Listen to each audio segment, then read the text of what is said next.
Hi welcome to voice Vantasala. ఇవాళ kunafa recipe ఎలా చేసుకోవాలో ఎక్స్ప్లెయిన్ చేద్దాము.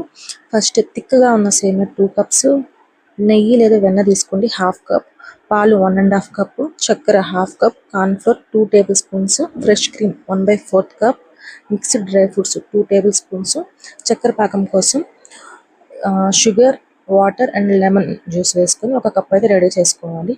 ఫస్ట్ ప్యాన్లో నెయ్యి వేసి సేమియాని గోల్డెన్ కలర్ వచ్చే వరకు వేయించుకున్నాక వేరే ప్యాన్లో పాలు, చక్కెర, కార్న్ఫ్లోర్ వేసి ముద్దలా అయ్యే వరకు కదిలించుకోవాలి. తర్వాత క్రీమ్ వేసి చల్లార్చుకున్నాక ఇప్పుడు బేకింగ్ ట్రేలో సేమియా వేసి తర్వాత పైన పాల మిశ్రమం వేసి మిగిలిన సేమియాని పైన వేసుకోవాలి. దీన్ని 180 డిగ్రీ సెల్సియస్ కోసం 25 to 30 minutes బేక్ చేసుకోవాలి. తర్వాత బయటికి తీసి మిగిలిన షుగర్ సిరప్ వేసి డ్రై ఫ్రూట్స్తో గార్నిష్ చేసుకుంటే టేస్టీ క్రిస్పీ కునాఫా అయితే రెడీ అయిపోతుంది. మీకు కానీ నచ్చినట్లయితే లైక్ చేసి సబ్స్క్రైబ్ చేయండి. Thank you.